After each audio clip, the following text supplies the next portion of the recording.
This is GKW. Welcome to another edition of Good Karma Wrestling. I'm Gabe Knudsen from ESPN, with Brian Rowitz from ESPN West Palm and from ESPN 1000 in Chicago, also part of the Pro Wrestling Nation 24/7 team. You check him on Sunday mornings from 9 until noon Eastern Time on SiriusXM. He is Jonathan Hood. Okay, we are on the road to WrestleMania, but we have hit our first speed bump on the road to WrestleMania as Bron Breakker needed hernia surgery and is out indefinitely right now. Again, depending upon the reports you see, there's hopes that he can return before WrestleMania. There are some saying don't have no idea if he's going to be able to return before WrestleMania, but obviously a big deal for WWE. Apparently, had injured himself flipping over the announcer desk while he was throwing his temper tantrum, not this past Monday, but the Monday before, that eventually led to the hernia surgery that is now keeping him off of television. So the question begins today. What does this mean for WWE and WrestleMania? Bron Breakker seemingly planning huge into the WrestleMania plans, may or may not be available come the middle of April in Las Vegas. This means it's going to be a hell of a SummerSlam or Survivor Series or wherever he returns. That's what it means for Bron Breakker and his status right now. It's too bad. They said he was kind of banged up even before that, but then he gets the hernia surgery, and that's tough. What I don't know, guys, is exactly what the plans are for WrestleMania because Triple H keeps changing them. As we know, we've seen it reported over the last 7 days that they've had some changes to the top of the cards, night 1 and night 2. Bron Breakker is supposed to be a big part of that. Now he's not. And so there needs to be a little reshuffling at the top of the card for sure now that Bron's gone. Yeah, I'm curious because there isn't that obvious, it was going to be Bron versus this person at Mania. Like we thought maybe him winning the Rumble. You have someone, Gabe? Well, I thought they were going to pivot to him versus Seth.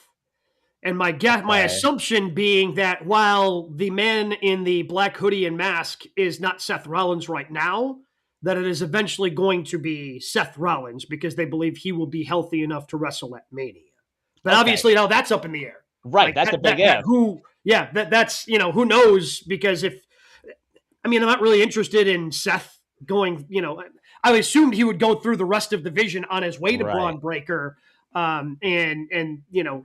to get that WrestleMania match. But if it's not, I'm not interested in Seth Rollins versus Austin Theory at WrestleMania. If Seth I don't think many people are.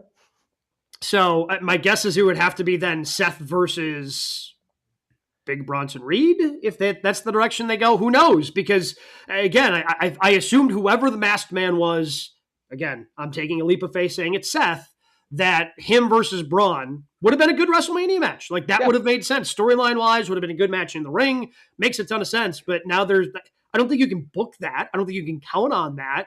And I'm curious to see what they do after Elimination Chamber, because then they have the 6 weeks between Chamber, all of March, and then a couple of weeks into April before, to see where everybody's at the end of the month.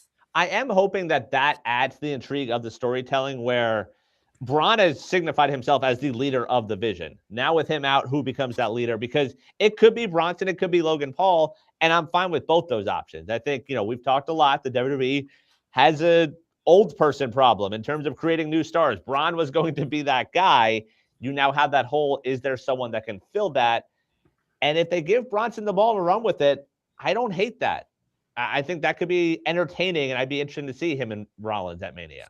You do recall a couple of weeks ago, all before this, that Logan Paul suggested that it should be Bron Breakker going for the World Heavyweight Championship. Right. As if they're pushing Bron into, the wood chipper, right? And just like, you go out there and do it, right? You would think Logan, with all of his charisma and his arrogance, like, it should be me. I should be at the top of the card. But no, you push Bron out there, which means that at some point there was going to be a turn where that group or Logan turns on Bron Breakker. Bron Breakker's already a babyface, but I think that when he's out the group, they were pushing him out of the group. So now I feel like they need to fast forward past that. Now that Bron's gone, now I think Logan Paul is the leader.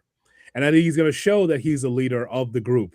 Well, I guess we're not going to get Bad Bunny and Logan Paul. I guess we're not getting that, as much as that would be kind of cool. So I think that's going to be Logan Paul in that spot, because I think unless there's someone else that they're going to put in that place, Logan's going to be the man in the division. But who else are you going to put with Bad? I mean, again, assuming the rumors of Bad Bunny potentially being at WrestleMania are true, like who do you put with Bad Bunny? Like him versus Logan Paul made all the sense in the world. You did. That's your headline match. I do feel like it might need to be a tag match, but like that's the headlines. Those two in the ring together. That's if Bad Bunny is right. Like that's a rumor. Has he been training before the Super Bowl and all the way up to this point? I have no idea. I mean, I trust Bad Bunny that give him the next 2 months, because we're basically 2 months away from Mania. Yeah, he'll be fine. Give him 2 months; he'll figure it out. Because the 2 times we've seen him in the WWE, he has looked phenomenal. Once in a tag match, and then obviously the San Juan Street fight that he had 3 years ago in Backlash. So I don't know. that might have been my favorite part of the run up to the Super Bowl. Is on Thursday and Friday, everybody going, if Bad Bunny's Super Bowl show is anything like this, and then sharing his entrance in Puerto Rico from 3 years ago, then we're gonna have a good time. It turns out everybody had a good time on Super Bowl Sunday with Bad Bunny.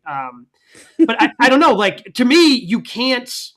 If Bad Bunny versus Logan Paul was the match, I don't know if you can change that. Like, I don't, because you still need Bad Bunny. If we're having a star problem and we're bringing in Bad Bunny to help with the star problem, but you have to make sure you keep Bad Bunny on the card. Right. That's it. And again, I don't know if Bad Bunny's going to be there. If he is, then that is the match, Logan Paul against Bad Bunny. I don't know. Mm-hmm. I'm just hoping that Bad Bunny does show up at WrestleMania. He brings his shopping cart. That's the hope. With all his stuff. That's what I want. And I just want to just fall back into the chair like I did before 3 years ago, in which I think about that once a week ever since. Oh, yeah. Ever since. To the point where I was trying to convince Mrs. Neitzel if Backlash was at Puerto Rico, they should go. I'm trying to support you. First thing he said to my wife when he met, by the way, there's rumors. Backlash might be in Puerto Rico. You guys are going. She's like, oh okay. I'm trying to help you push that through. You see, I just want to sell before WWE let us down. They put it in Tampa instead. Not quite the same as Puerto Rico. No, it is not. It is not. Especially if you had Bad Bunny for Mania and like a Puerto Rico Backlash. Yes. Woo, that would have cooked. But I digress. Nothing like one of Gabe's maniac friends just coming through the door selling her on Backlash. Is it 5 seconds into the home? Always be selling. But I mean, obviously, this is a huge deal for WWE. Bron Breakker being out, because it seemed like while he wasn't going to be in a world championship match, he was going to be in a pretty prominent spot on the WrestleMania card, and I think he was going to continue his his climb towards one of those world championships, having a big match at WrestleMania, and that's all in doubt. And by the way, it should be. Like, I'm not saying rush back. Like, hernia surgeries, again, it doesn't seem like a big deal, but especially wrestlers dealing with your core, like, you don't want to rush back from something like this. Yeah, they're in a rough spot. I think hopefully someone can fill those shoes of being that next star, but it's not Bron right now. It sucks. It's funny that we talk about the WWE all the time, and we talk about, how they're at the top of the profession, top of professional wrestling. And then you take a Bron Breakker out, and then the Jenga pieces start to fall. Yeah. And that's something. You have a lot of wrestlers, NXT, WWE, Raw, and SmackDown. But it's just something to be said about a guy that's just a key cog to everything, like exciting to watch. Like there's always, Brock Lesnar, there's always some of these part-timers. But when you get something young and fresh, you want to see that guy get in the mix at WrestleMania. And now he's gone. That's the risk you take, Yep. All right, Brian, let's go ahead and dive into the other top stories in the world of professional wrestling. We call it the 3 count here on GKW. What do we have at number 1 this week? We're about 2 weeks away from the Elimination Chamber making its way to Chicago and filling in more pieces on the road to WrestleMania. In the men's chamber, we learned Randy Orton and LA Knight will be in the match. We also will learn a couple new ones. Cody versus Sammy versus Fatu on Friday. Gunther versus Dom versus Javon Evans on Monday. Who should win the men's chamber? I think it's a mistake who should win the men's chamber? It should be Gunther. If you're putting Gunther in one of these matches, he should win. Like, you should be protecting this dude. You're making him into a beast. He's retiring people left and right, and there are presumably more people to be retired later this year, whether the Brock Lesnar and or Chris Jericho rumors come to fruition. Obviously, we know Brock is in WWE, but if he's retiring and he's going to retire them, like, you need to protect him at all costs. Putting him in, I guess he can lose the triple threat match and not factor into the decision. He can be, the one that's not pinned. But I just think that's a mistake. If you put him in the chamber, somebody has to eliminate him. Somebody has to pin him. And then he should win the chamber. I mean, which I guess I'd be open to, because that would be a nice little curveball from Cody Rhodes. But I mean, it kind of seems like Cody's winning the men's chamber, right? Or I guess Fatu could potentially win it, and that just sends Cody into a fit of rage and continues his down spiral. Or Raheem, I don't know. What do we call him this week? But it seems like all signs point towards Cody Rhodes. And I hate that they are putting Gunther in one of these elimination matches, because, again, unless you got plans for Gunther going over at Mania and walking out of there with that WWE Undisputed Championship, he should be nowhere near that World Championship picture, because he's an attraction all on his own. He's built himself into an attraction that doesn't need a championship. I don't know why you're... Raheem, a reference to his penis. Yeah. I think that's what he was trying to say. I think that's what happened there. I think we nailed all three names there, because I wrote down Jacob Fatu, Gunther, or Cody Rhodes. Cody felt like this, the Royal Rumble was away, and now he's in the chamber, and so that's a way in as well. But what about Jacob Fatu? To me, I think it spices up McIntyre against Cody if Fatu's in that match as well, a three-way. So I hear you, but why does Cody need to be in that? What if it's just Drew versus Fatu for the title? Is Cody the host of WrestleMania? Is that what you're saying? Find something else for him to do. Oh, he's the Miz. He's just the host of WrestleMania now. You know why? Because Cody's a top guy. You can't do that to Raheem. He'll still be on the card. He can be Bad Bunny's tag team partner. That's really a fall from grace. From the top of the card to a gimmick match. My God. Then there's credence that WWE does have a problem with the Rhodes family. You gonna put him in polka dots too, or why not? Or make him a symbol?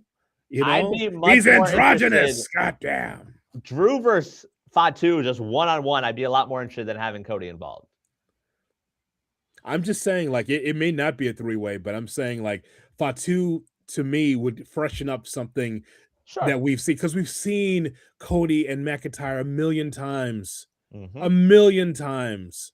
That would, I think Fatu would freshen up that match. And I'm not saying that Fatu would win or Cody would win, but it's something different. Do we really need to see Cody and McIntyre again? Nope. No, we don't. We don't. I mean, that's the direction it's trending, is to be a three-way. I think a triple threat at Mania. I just don't know how you get there, because then obviously Fatu and or Cody have to win, unless at the end they do like a last chance qualifier. Guys who had already lost some of these triple threat matches get into another one, and that's the last chance to get in, and that's how Cody and or Fatu, and then they do some wonky finish in the chamber where they both get through. I'm not quite sure. I don't know how to connect the dots of how to make it a triple threat after Elimination Chamber, and one of those two presumably wins it. Fatu just attacks. He just comes to WrestleMania anyway. Not really part of the match. He just comes in. He's not booked on the card. He goes, you know what? I'm part of this. It's a no DQ match. He comes in, he pins one of the two, and just walks out with the championship. Sure. You tell him no. Sure. I mean, that's it. He's so dangerous that you can't tell him no. And just like, you're not on the card. You're not, I don't care. Yeah, I mean, and he does all that stuff. And he just starts, going for it, man. And, that's the only way to look at it.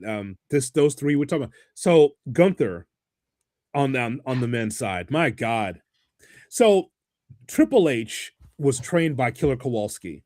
It's not like the three of us have seen a lot of Kowalski film. I know who he is. It's not like I've broken down matches of Killer Kowalski. And so what I think Triple H is doing is he's trying to reprise and try to give the modern day Killer Kowalski and Gunther. They're the same size, same kind of different wrestling ability, because Gunther's better now than Kowalski was, as the loaf of bread that he was when he wrestled in the 60s and 70s. But it reminds me of a Harley Race story. Did Ric Flair tell this story on GKW? I don't remember, but I know I heard it from Ric Flair. Then it might have been on this show where Harley Race sees Terra Ryzing, sees Triple H in WCW, and Harley looks over, got a cigarette going, and he goes, "Hey, big kid, come on over here. Hey, who are you trained for? Who are you trained by?" And Triple H says, "I was trained by Killer Kowalski." And then Harley takes a drag of a cigarette. Kowalski was the shits. And like Triple H is down and crestfallen, like, "Oh my, that's my mentor. Like, he was the shits." And so I think that Triple H looks at Gunther, and boy, if he wins in the chamber, like, is he just that unbeatable? Like, if he wins in the chamber, oh my God. So him winning, I'm just trying to make a path to then Mania how it makes sense. There a world where Cody doesn't win Friday. We get Drew versus Cody at the chamber. Cody wins the title back, and it's Cody versus Gunther for the title. Where Gunther wins? Yes. Short-lived. Wow. Yeah, man, that's playing. You want to talk about playing hot potato? Whoo! I agree, but I'm trying to think where else do you put Gunther? Like, Gunther versus Drew doesn't make sense. It does not make sense. You're so right. You need to get the belt off of Drew in that situation. Oh man, McIntyre just got the title. Transitional champ? Yeah. I'm just trying to think of any logical path to get there. It feels like Triple H sort of booked themselves into a corner where it's like, oh wait, now what do we do? Like, well, and again, like, Cody doesn't need to wrestle for the championship every bleeping Mania, man. Agreed. Like, again, I go back to, and they found great things for, like, so WrestleMania X7 is always looked at as a great, right? Yeah, Stone Cold, Rock headlining. The next year, they weren't both back in the main event, right? Like, then Rock wrestled Hulk Hogan. That was a great match. I forget. Stone Cold he wasn't in the main event. I remember that. And the following year, like, neither one of them in the main event. I think it was Hall. Yeah, I think Hall. Yes, he wrestled versus Hall, and then Triple H and Jericho were the main event. Oh. But like, you don't always have to like put Cody in every championship match. Like, is that what we're just gonna do for the end of time? Like, Cody's gonna be in the championship match every single WrestleMania? Like, freshen it up, man. You're wondering why you're struggling selling tickets out there in Las Vegas. Like, it's like they don't want to look at Cody. Like, oh, right. No, clearly Cody's not the problem. What if he is? What if you want to come up with something fresh and new for him? Like a heel run. Versus Hall, by the way, middle of that card, in between Edge and Booker, and a 4-corner elimination match for the WWF Tag Team titles, featuring Chuck and Billy, the APA, the Dudleys, and the Hardys. Chuck and Billy, huh? Uh-huh. You look so good to me. Banger. They're androgynous, damn it. Okay. They got married. Uh-huh. Yeah. But again, like, Cody, but we're already too deep into this, right? Yeah. Where it's clearly Cody's going to be chasing after the championship, like him and Drew. It just seems like they're laying those pieces down, because the point stands. Like, you need to have something for Cody to do, right? I'm not saying take Cody. Cody's one of your biggest stars, but like, him around the championship picture. Okay, let's just give it a rest for a little bit. Let's see if other guys can step up. They keep coming back to the Cody well, and like, so we're going to end night one with Cody. Is everyone going to be going crazy in Vegas night one if him and McIntyre main event and he wins the championship, or everyone's going to go, yawn, Cody's champ again. All right, hopefully tomorrow's better. So, Hood, you're not okay with Cody in a Bad Bunny match. What if this leads to Cody and Orton, and we get the Orton heel turn?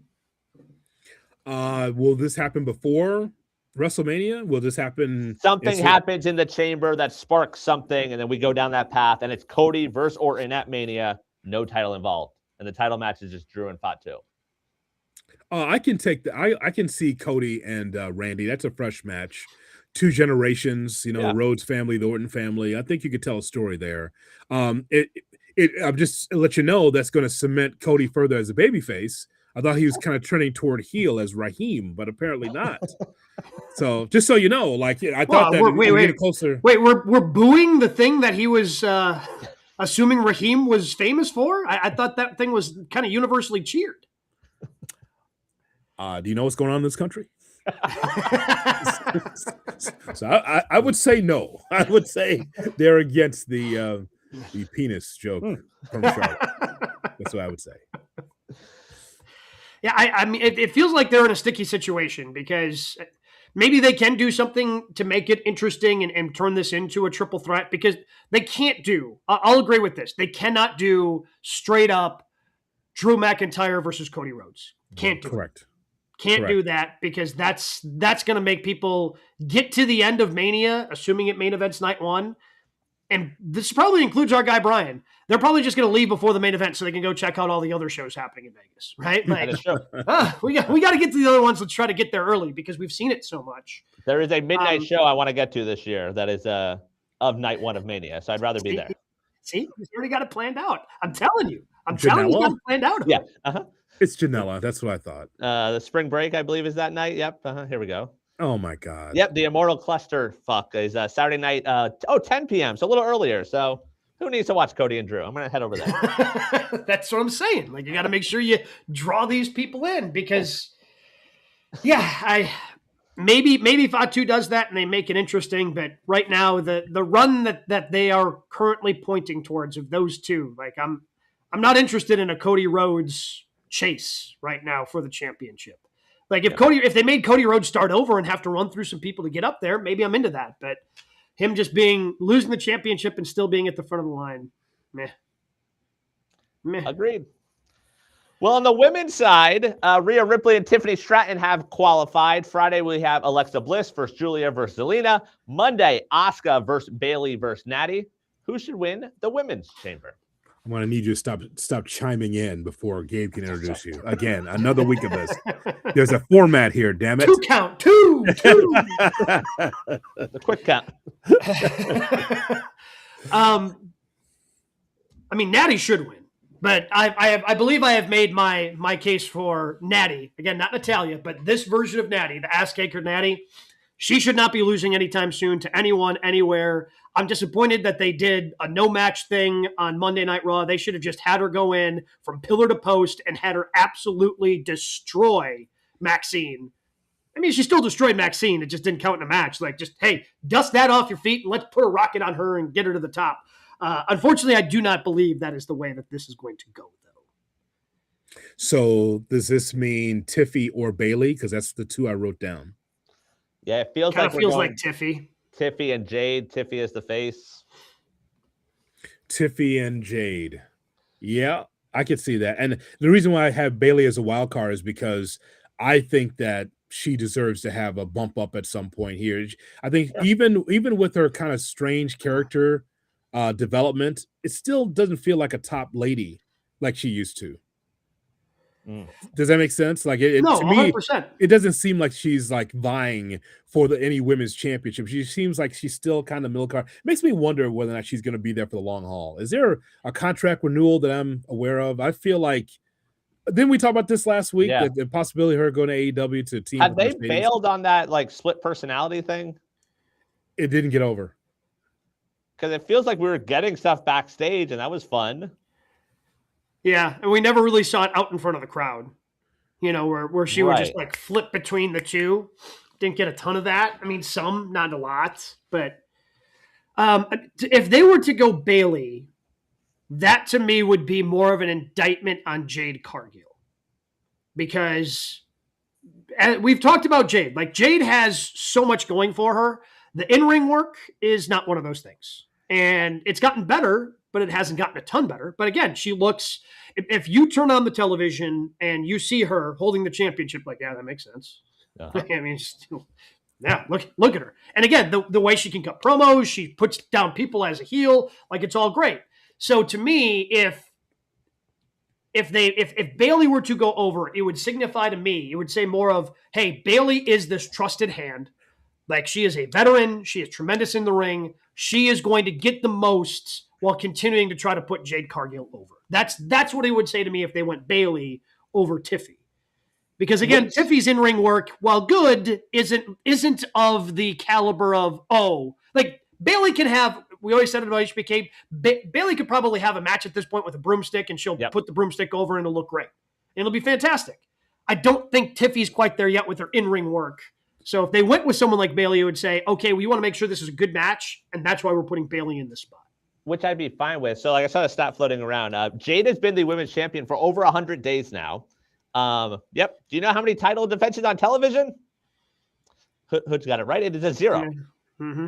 Not a single one on television over 100 days as champion. So I think and SmackDown is 3 hours, by the way. Oh, right. Oh, so yeah, it's not a time thing. Is it a pay-per-view thing? You know, some of those 4-match cards you can throw on a 5th match, I guess. Like saying that stuff out loud, like it's almost like you need Bailey. Yeah, and you think Gunther's protected. Right. Holy smokes. He didn't even wrestle. I mean, Gabe is right, though. When he started to talking about Jade, you look at her and he's like, yeah, I mean, it's perfect. She should be champion. Right. But my God, you got to put her in the deep end. It's not like they're doing house shows where she can work on this shit. It's just you're on TV. She's a baddie. She puts a hand up in people's faces, and then that's it. And she just kind of goes away until the pay-per-view. She wrestles for 8 minutes. She's fighting from underneath for about 5, and then the match is over. Like it's kind of the Goldberg thing. When it's past 10 minutes, it's tough. Yeah, it's not smooth. And the WWE and wrestling is about smooth. And even though I think she's fine, this is an issue from AEW, from WWE of exactly what she's supposed to be. What is she supposed to be besides look good? Yeah, and looking, by the way, at her cage match in January, a couple house shows, her and Bailey. Okay. Okay. Got a time limit on that match? How many? Yeah. 10 minutes? 5? I think that might be generous. I don't know. What house shows? What did the WWE have? NXT? They were on the Europe, so they always do one around. Well, in January it would have been European. They were doing a bunch of because anytime they go to Europe, they always do some house shows, and then they've got the holiday tour. But that's about the only time they're doing house shows. This is the holiday show. So one in Worcester and one in Bridgeport. Okay. You talking Massachusetts? Worcester, yeah. Yes, okay. Or Worcestershire sauce. Right. Yes. Yes. Oh, he's talking about Worcester kid. Oh. Tommy. Hey, Tommy there. Worcester. So there you have it. A couple of house shows, great. But I mean, so what we're saying is that Tiffy and Jade would be a better match. No, I think Bailey would be needed for that match. Tiffy and Jade would look better on the poster. Correct.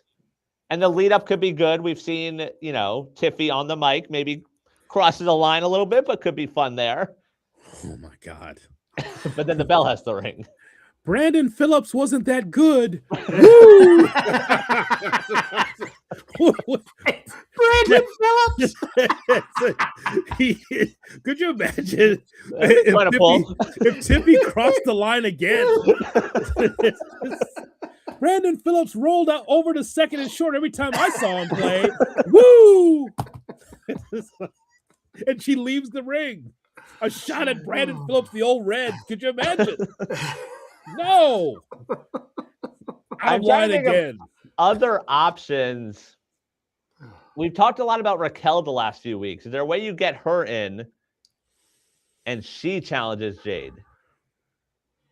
Well, who's leading that match? Raquel has to. Yeah. She's got to call. I mean, again, would look great on the poster. Yeah. And honestly, like, would definitely be more interested in Raquel versus Jade than Liv versus Jade. Like when they showed up on SmackDown this past Friday, because Liv is still making the tour. Who am I going to pick? Doing that whole thing. And then when she stepped up to Jade, I thought, oh, yeah, okay, all right. I'd watch more of this. If they come back again this Friday and there's a little bit of a match, I wouldn't complain just to kind of see. But I guess I'm still hoping for Raquel versus Liv. Somehow, some way over on the Raw side, because I think that would be intriguing instead of Stephanie Vaquer. But I guess the other wild card is Bianca returning. That's still a possibility. Yes, and then we know Bianca can carry that match, and we'd be fine. Yes. I think that is possible. Yeah, absolutely. I'm watching Liv and Raquel. They're really deep into their click mode, aren't they? I mean, it is Sean and Nash, and it's just like, holy cow. Liv can't stop talking, just laughing at people. I mean, she's not even a serious person anymore. Just laughing at everybody. Mouth wide open, laughing, cackling at people, loud on the mic. She's just in her element right now. It's amazing. Yeah, no, it's fantastic. Yeah, everything that she has been doing since winning the Rumble, been a big fan of. And yeah, again, but in terms of Bianca, like she would have to be back in time and be in the chamber, right? Yes. Yes, but is there any room for her in the chamber? Because the matches are locked in, aren't they, for the next So couple of weeks? Monday will bring us to 4, so there's a couple spots left. Yeah, so we've got Tiffy and Rhea are already in there. Yeah. And then Friday and Monday we'll get one more. So actually it's a 4, we got to get to 6, so there's room. And again, going back to the men's and Cody, like Rhea's your biggest star on the women's side. Gets the biggest reactions, is fantastic. I don't think Rhea's going to be anywhere near the title picture. She's got the tag team titles, and that's fine for now. Maybe there's some sort of breakup there. You find her a different singles match to be in, and unless you have it, there's still the tag champs. But again, Rhea doesn't need to be in a championship match. Why does Cody need to be in a championship match? Also, we talked about a few weeks ago, Charlotte. Charlotte's one of your biggest stars on the women's side. She is at her best these last few weeks because she's not around the title picture. Mm-hmm. Like her doing that other stuff is like, oh, this is actually entertaining. But she is. Cody's not that. She is so comfortable now just being Ashley Fleer. Yeah. And just hanging out with her friend Alexa Bliss.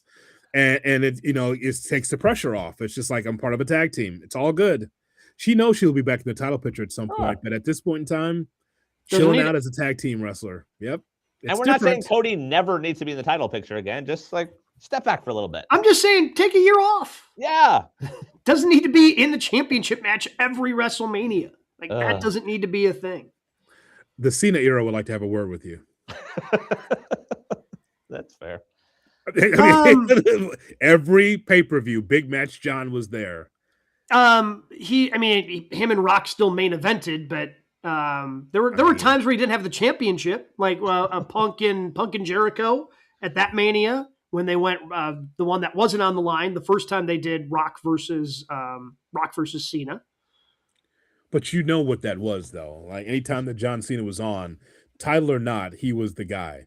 CM Punk, you could say that for not the whole run, but some would say, oh, CM Punk top of the card, like the opener and the world champion. Like, oh, you're giving him the old Rey Mysterio treatment, right? It's just like, you're the guy, but not really the guy. But I just, you know what? I want to see how. I'm very interested in Cody between now and WrestleMania on whether or not there's going to be a change in his attitude, because Fatu is an attitude changer. So I want to know if that's going to be a thing. I'm very curious because he's starting to get really riled up again. But is it just a baby face that's just riled up, or are you turning heel at some point? Yeah, I don't know the answer. Maybe he's just all gas, no brain. Maybe Solo was right. Hashtag Solo was right. It's a hashtag. It is. Hashtag. What do we got at number 3 this week? In the world of AEW, Saturday in Sydney on tape delay, it is AEW Grand Slam. 6 matches announced already. Pay-per-view quality card. Hair versus hair. Orange Cassidy and Tony Storm versus Wheeler Yuta and Marina Shafir. Whoever takes the losing fall will have their head shaved. Number 1 contender for the world title match. Hangman takes on Andrade. The Continental title is on the line. Mox defends against Takeshita. The women's tag title on the line. Babes of Wrath defends against Megan Bayne and Penelope Ford. The TNT title, Game 7, ladder match. Our guy, Kyle Fletcher, defends against Mark Briscoe. And then the world title, MJF defends against Brody King. What are you most looking forward to at Grand Slam? I think it is worth noting that they did announce that it's going to be a 2.5-hour broadcast. So it's going to be 2.5 hours on Saturday night. So they already announced, hey, this ain't going to be a regular 2-hour show, which again makes sense given the quality of card that they have put together for Grand Slam Australia. Talk about transition champions. Tommaso Ciampa lasted 11 days. 11 days for Ciampa before he gave it up to Fletcher, and now Fletcher Briscoe in a ladder match, which is probably the one I'm looking forward to the most, just to see what those two do, trying to kill each other while climbing a ladder to get that TNT championship. So that's where I probably start for the one I am most excited for. So funny. I wrote that down too, Fletcher Ciampa, because AEW is so great with stories. I didn't even know it was their 7th. Fletcher Briscoe. Fletcher Briscoe. I didn't even know that's going to be their 7th matchup. Like, oh, thanks for the storytelling. Had no idea that this is going to be their 7th time that they wrestled, but I'm glad they brought it up. And so now this is going to be great. And Briscoe does not mind doing the job. It's going to be a fantastic match. And I was wondering what they do for Fletcher going to Australia. Like, Was he going to win the championship? Probably would have been cool for him to win the championship in Australia. Didn't book it that way. Okay, fine. But now that he goes in as champion, he can be celebrated as champion, retaining against Briscoe. So, and it's a ladder match. It's funny how that just kind of occurred off the top of our guy Fletcher's head. You know what would be great? How about a ladder match? Right. Not just a match, not no qualification, not a cage match, but a ladder match. So I think Kyle's going to be great there in front of his hometown. Yeah, I don't know why they wouldn't just let him win it there. That is a good point. For me, though, it's the world title match. We had the surprise last week with Brody getting the squash win. We all assume MJF will retain there. But how do you do that with making Brody King still look like a star and look like the monster that he is? I think that'll be a hell of a main event on Saturday. Yeah, I think it's going to be a hell of a main event. It's just we already know the results, right? Sure. Like, and I hope it ends up being a really entertaining one. And I think MJF is going to do a really good job while still winning. And I think Brody King's going to get his stuff in. Mm-hmm. But I mean, again, there is a level of intrigue because Brody was able to do it. Would have been nice if we saw either one of them on television last night. Would have been nice. And they put together a little promo package, but. I guess the world championship, not that big of a deal. But again, this entire card, like, I know. I mean, we think about when AEW puts together a pay-per-view and, it's 8 or 9, 10 matches that they put together sometimes. And you're like, okay, where's the break? Where can I? And now they just shorten it down to basically a 6-card pay-per-view that they're putting on TNT. And like, all of these are going to be great. This is one of those days where you have to avoid social all day because of the tape delay. That's the only negative, but this is the pay-per-view quality show on Saturday. And boy, if you don't have a significant other, this is the show for you. Valentine's Day. February 14th. That's just great. Okay, so I guess this is the best time for them to do it. I think the 15th at a prime timer around 7 o'clock Central would have been fine. But no, put it on Valentine's Day when people are going out. Because that's the right thing to do. And by the way, they won't be able to pop the number they did last year because the All-Star game is not on TNT. Remember last year they had a show? Right. Last year they had a show, and we were like, oh, man, they're going to have wrestling. And it was a big number. Unfortunately, it was like, who was it? Like, it's like Cesaro against a masked man. Do you remember this? Like, it was something... that was like the opener of Cesaro versus someone. Yeah, just someone like Dragon Lee. I don't know. It was something like that, right? And just like, oh, that's coming off of the All-Star weekend, All-Star Saturday night. Saturday night, yeah. The dunk contest, 3-point contest, all those things that they do. It was just a match. A match. Yeah, that's what they came up with. So they don't have that. They don't have that backing of the TNT. Oh, that might have been 2 years. So looking at last year, it was the tag match. It was Ospreay and Kenny versus Fletcher and Takeshita. When was this? This was last year's Grand Slam Australia. Was that the first match? Or was that the was first match? Yeah. What about the year before that? I believe it was main event was Tony Storm versus Mariah May. Because it was on Australia there too, or? Yeah. I don't know. So there's that. So I would agree with Gabe that that's the matchup I'm really interested in. But to your point about the main event, want to do something fresh? Have the Iceman win. How about that? You want to do something a little bit different? You scared of that? So I will say, if you're doing that, does Andrade have to beat Hangman? Andrade Hangman is also very interesting. Andrade, apparently, this good young upstart that they found. For now, this young pup that they found here just running roughshod through the company. Never mind about the other 75 people in the company. Andrade, in and out of the company, and now right up the ladder. It's amazing, isn't it? It's amazing they have the trust in him that he's not going to just be like, in a week, be like, you know what, actually, I don't want to be here anymore. Apparently, this was supposed to be Samoa Joe. Had Joe not gotten injured. So he ended up kind of taking in the storytelling arc. He ended up taking place of Joe. Because I think the original plan was Joe versus Hangman for that spot at the pay-per-view next month. So we assume it's Hangman MJF at the pay-per-view. Yes. At Revolution. But if you have the guts to put it on Brody versus Andrade would work. I mean, yes, absolutely. But I know, hey, listen, MJF is deserving of being the champion. I just threw that dead fish on the show just to say, what if Brody won? That'd be something, man. That'd be something that that never thought that they would see. I want to give MJF credit, by the way. he had a number of interviews at the Super Bowl, and he was not an asshole because he's like Ross Tucker, right? And he's on the Ross Tucker podcast. So what is this whole thing about the wrestling? What do you do with the? So there's Ross Tucker and MJF. He was great. It was none of this.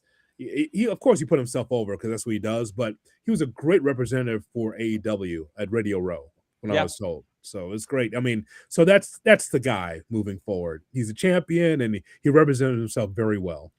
Well, and again, you've got just the guys who are lining up to face him, right? You've got we can see the months that are going to happen. Even we started with the promo battle last night, but obviously you've got Kenny who is on that list, Swerve who is on that list, Hangman who's on that list. Like everybody is just lining up to face MJF as the champ, and I think you're going to probably see some of that out and not have a quick surprise change at Revolution. Brody King, very controversial in that spot, huh? Imagine in these day and times, put the title on him. He'd have a lot to say. Yeah. They had to send him to Australia to get away from everything. Oh, man. That'd be something. In the hair versus hair, are they going to do it right away on TV? Or are they going to do it like on Dynamite next week? I got to imagine usually it's you do the hair versus hair right away, right? Right. So we're going to get to see Wheeler Yuta just shaved bald on television to start off the show. I beg your pardon. That'll be Tony Storm. I know. I'm starting to think that. Like, if anyone's nuts enough, it's her. Like, but it's Wheeler. I know. It's really like it might be Tony. Yeah, I mean, Tony's crazy enough to do it, but Wheeler's been growing this stuff out for a reason. I know the wrestling thing, right? You see someone with really long hair. I mean, McMahon in that Battle of the Billionaires, like that coif was just over the top, like that Kentucky waterfall he had. It was amazing when he was going. I was like, what is this big pompadour that he had? And he got his head shaved. But the same thing with Wheeler Yuta. He's looked like the unhoused for about a good year now. So, and make sure they do it right now. Don't forget, wrestlers are sweaty. You need, when they get those clippers, make sure that the electrical outlet works. And then when you get it in there, make sure it works. I've seen the hair versus hair match go wrong where it's like it gets caught up in the clippers and now you're pulling hair instead of cutting hair. Oh my God, that's the word. And then blood's coming from it. Like, do it right, man. If you're going to do it, man. I've seen it wrong a lot in wrestling, especially territorial wrestling. You got a hair versus hair match. It did to Jerry Lawler in Memphis, by the way. They had the clippers and were just pulling his hair out and just like blood coming out because it doesn't a clean cut. Right. Do it right, please. Please. You're right. I could see Tony doing it just to be like, oh, and this would really help put over Marina Shafir like on her climb. But you can't do that to Tony in her home country. And again, even though she's the one crazy enough to do it in her home country. And so who are the baby faces again? Aren't the Death Riders baby faces? So are they baby faces? Wheeler, faces? The Death Riders are kind of baby faces except for Wheeler. Wheeler is most certainly not a baby face. This is so confusing. Yeah, I don't know what they are. Like, because they were baby faces to start the show last night against Don Callis' family. Then they're heels for that. And I thought there was another moment where it's like, wait, what are they? Oh, yeah, the tag match versus Orange and Roddy. They're heels in that. But Mox is on commentary not saying anything about Wheeler? Right. What the Mox hell? is a baby face. And Mox is definitely a baby face. I think Marina is. Okay. But maybe she's not. Because like she also attacked Shirakawa and brought her out. Yeah.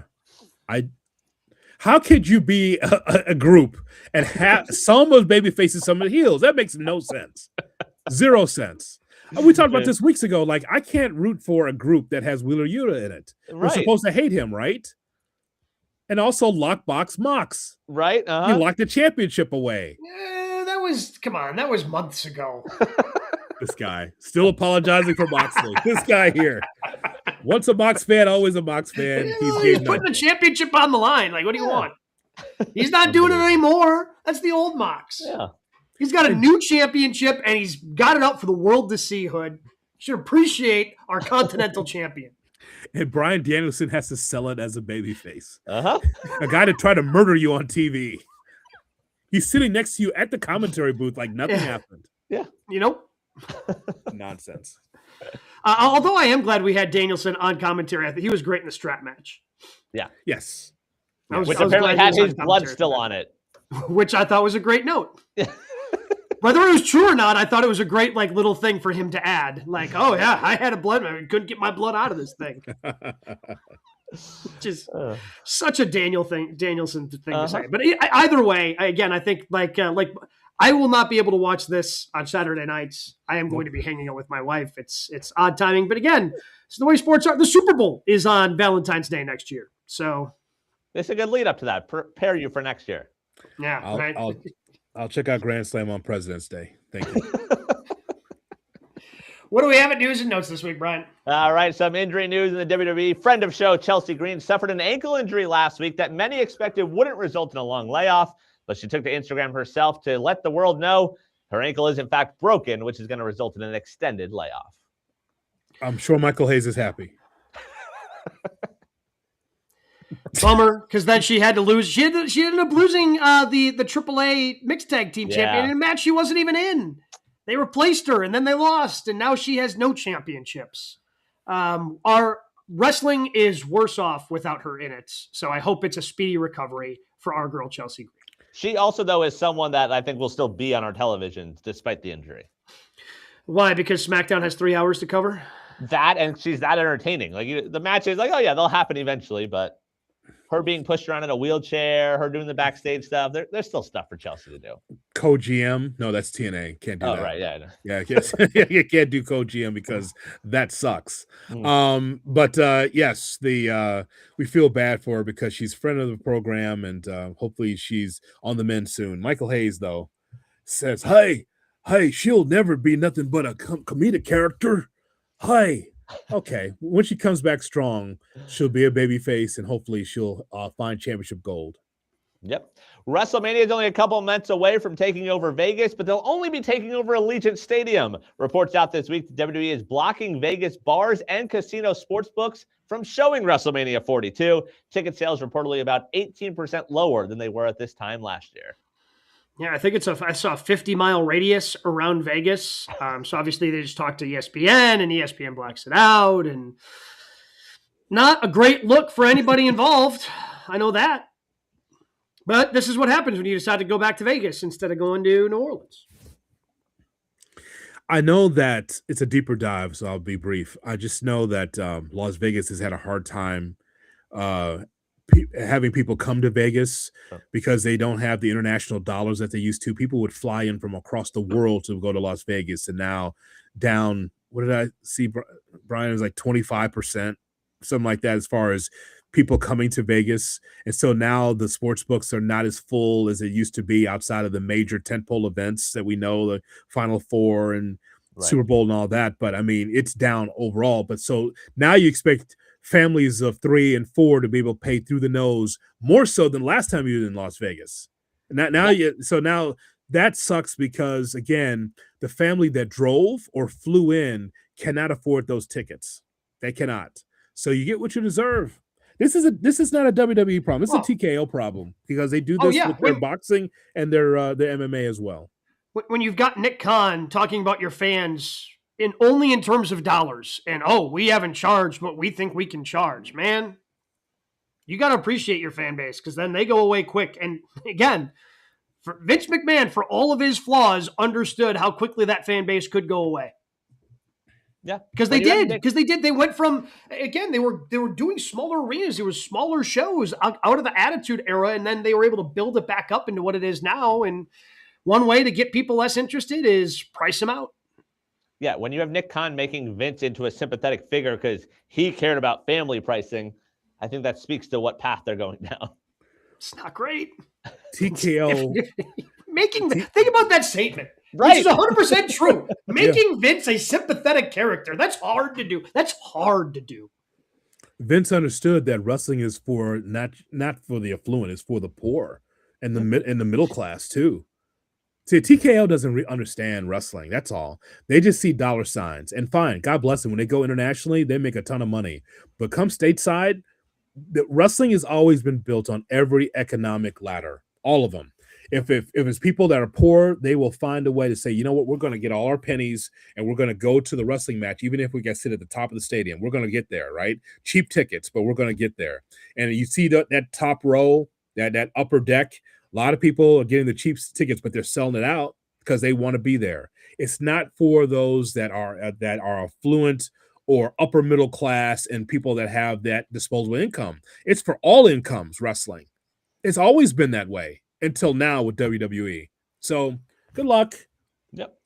Well, there will be something in Vegas to take on Friday, April 17th. The Sandman will be taking part in his final match ever at Joey Janela's Spring Break. His opponent has been unveiled. It is not Joey Janela. It is the Invisible Man. Last year, Sabu took on Joey Janela at this event in his final match. The Sandman versus Invisible Man in Vegas, Friday, April 17th. Oh, that's Friday night. Okay. Yes. I thought this was the reason why you needed to get out of WrestleMania night one early. So the clusterfuck is Saturday. That's the one that has that 80-man battle royal. Brody Jr. was in it last year. I missed it last year because I had to get out of town. So that's Saturday night. But you can stream it on Triller TV. Sandman, Invisible Man? Doesn't seem like Hood's into it. No. Sandman's final match. It's going to be a Matt Classic. I'd rather see Matt Classic, Matt Cardona in a mask. I'd rather see that, actually. What is he gonna do that whole Vegas weekend? Not being able to go to these indie shows. What do you mean, the Invisible Man? What are you talking about? He's invisible. And so Sandman's gonna wrestle like how Shawn Michaels wrestled God in that tag team match with Vince and Shane. Just like that. He's gonna drink beer. He's gonna take shots. He's gonna take bumps. Or like the people at the Will Ospreay show when they wrestled John Cena. Yeah. That's so bad. That's never been entertaining to me. You know that like at all. Like one person wrestling nobody and just going through the machinations of a wrestling match. You know how much that is to shits. That's so bad.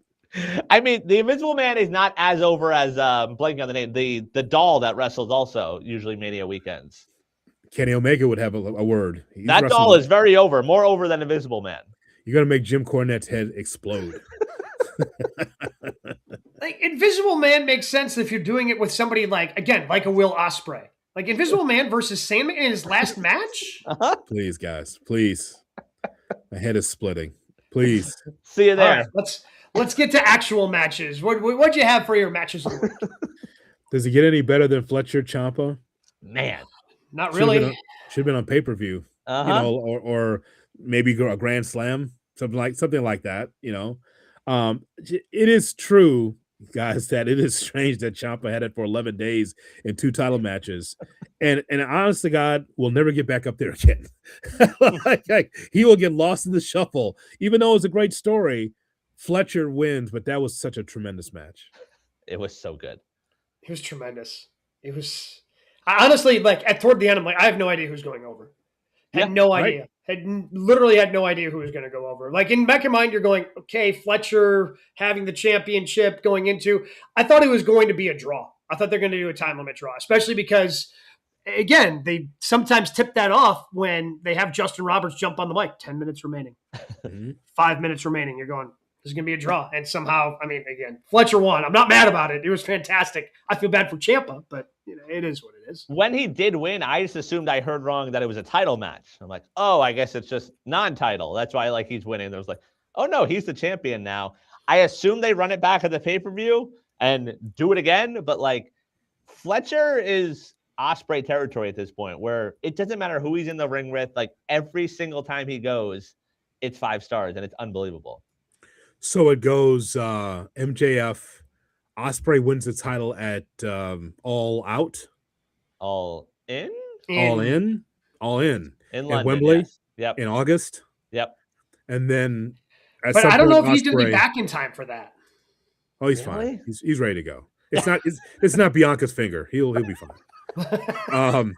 This is Bianca's finger so devastating. It took out a whole entire tag team. It affects Montez Ford and Dawkins. That's how bad that finger is. So I would say that that's Ospreay winning in August, and then that's Fletcher winning after that. It in feels like that's the 2027. path we're on. Yeah. In 2027, he's the guy. Yeah. Like him winning a world title is no longer an if thing. It's just when at this point. Please let it happen before he goes to WWE. Jesus. Could you imagine all this work he's put into AEW? Like, never won the title. And then we can never talk to him again because he'd be in WWE. Yeah. That'll be it for that. You know, he's our co-host. That'd be heartbreaking. Yeah, I'm surprised we haven't had him on yet in 2026. Yeah, Brian. Being completely honest, it's Brian. been 6 weeks. He's What are we busy in doing? Australia, but yeah, we'll reach out. Revolution. Let's go. The TNT triple threat from Collision, also fantastic. With again, that one was Ciampa, who retained against Roddy Strong and Claudio Castagnoli. That was fantastic. Again, Ciampa just shows up, puts on great matches, and then they take the title off of him 11 days in. I love the tag team triple threat match last night because Private Party apparently still works in AEW. I saw that. The Spot Fest. It was fun. Private Party. Well, I mean, if you like that kind of thing, it's the thing you kind of like. I mean, it's fine. It just to see Private Party show up still in the company, like, okay. A year off television. I just assumed their contracts expired. Didn't their contracts expire? There was reports that like they were WWE bound. It was like they were gone. They dropped the titles in January of 25, and then last night, like, hey, here we are again. 12 months, or no, more than that, right? Yeah, like 13 months. 13 months off of TV. And they're still doing the thing. And Ontario, California is like, what is that? No idea what that is. No idea. They got still dapping up the security guard. Hey, they still remembered the secret handshake with the security guards. Yeah. So that was, after 13 months, that was important. And then the bell rang. No, they're fun in the ring. Oh, please. Please. I'll also add from last night, I really enjoyed the Kenny and Swerve promo. Yes, it was some realism. Good way to kick off the show, yeah. Yeah. By the way, that was the best Miz match I've seen in a year against Carmelo Hayes on SmackDown. I have never seen that move, that skull crushing finale, reversed that way. Correct. It was awesome. I was like, wow, okay. I've never seen it like that before. That's the best Miz match I've seen in quite some time. It was. No, I'll give credit to it. That's about the only match I thought about in WWE of putting on the list. WWE had a rough week in terms of some of the matches that they were putting out there, which is why my final one is Tekla versus Stat. First ever women's strap match in AEW. I put it on there because we talked about it a couple weeks ago when they fought. Right person went over. Tekla should have gone over, and she did. Round 3 at the pay-per-view? Sure, if Tekla wins. That's fine. Yeah, I'm ready for her to be a champion. Yeah, all her matches are just. She's the new Luna Vachon. She's fantastic. Great character, and I think it's time for her to win a championship. I think so. I think it's time. Yeah, that's why we saw it. Mm-hmm. Yeah, that's why she ultimately went over last night. Again, we've got Elimination Chamber coming up at the end of the month. Grand Slam Australia coming up on Saturday. Maybe you watch it on Sunday. Maybe you watch it on Monday because you've got some special plans for that special someone. Either way, make sure you check out all of our content. Subscribe, comment over on our YouTube page, youtube.com/@GoodKarmaWrestling. And we would certainly appreciate it because we're going to have a lot more content